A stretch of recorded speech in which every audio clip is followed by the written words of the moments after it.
डभोई से ये खबर सामने आ रही है जहां पर पुलिस जवान और बीएसएफ के जवानों की ओर से फ्लैग मार्च आयोजित की गई थी। दरअसल लोकसभा चुनाव की तारीखों का ऐलान हो चुका है, आचार संहिता भी लागू हो चुकी है। ऐसे में लोकसभा चुनाव के मद्देनजर शांति और कानून व्यवस्था बरकरार रखने की पूरी कोशिश पुलिस विभाग की ओर से की जा रही है।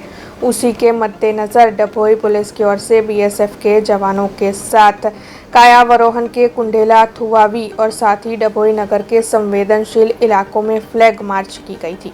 आज रोज डभोई પોલીસ સ્ટેશન ખાતે ડભોઈ તાલુકા અને ડભોઈ ટાઉન જેમાં આગામી લોકસભા 2024ના ક્રિટિકલ બૂથ બિલ્ડિંગ અને સેન્સિટિવ વિસ્તારોમાં ડભોઈ પોલીસના 61 જવાન 3 અધિકારી તથા બીએસએફની ટુકડી જેમાં 51 જવાન એમના 2 અધિકારી સાથે એમ કરીને 100 થી 110 જવાનોએ ભેગા થઈ અને ડભોઈ તાલુકાના કારવણ, થુવાવી, કુંડેલા ગામે સવારે ક્રિટિકલ બૂથ બિલ્ડિંગની વિઝિટ કરેલી તથા ફૂટ પેટ્રોલિંગ કરેલું અને આજે સાંજે નાયબ પોલીસ અધિક્ષક શ્રી ડભોઈ ડિવિઝન શ્રી આકાશ પટેલ સાહેબના અધ્યક્ષતામાં આજરોજ ડભોઈ ટાઉનના તમામ સેન્સિટિવ વિસ્તારો અને તમામ ચારે દરવાજાની વચ્ચે પેટ્રોલિંગ કરી ફૂટ પેટ્રોલિંગ કરવામાં આવેલ જેમાં 110 જેટલા જવાનો બીએસએફ અને પોલીસના જવાનો હાજર હતા।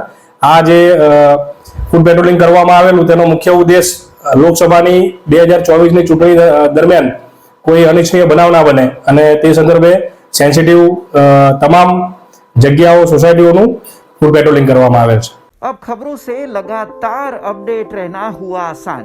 बीआरजी न्यूज आपके मोबाइल स्क्रीन पर आज ही बीआरजी न्यूज की mobile app Google play store और ऐप स्टोर से डाउनलोड करें और खबरों से लगातार जुड़े रहें।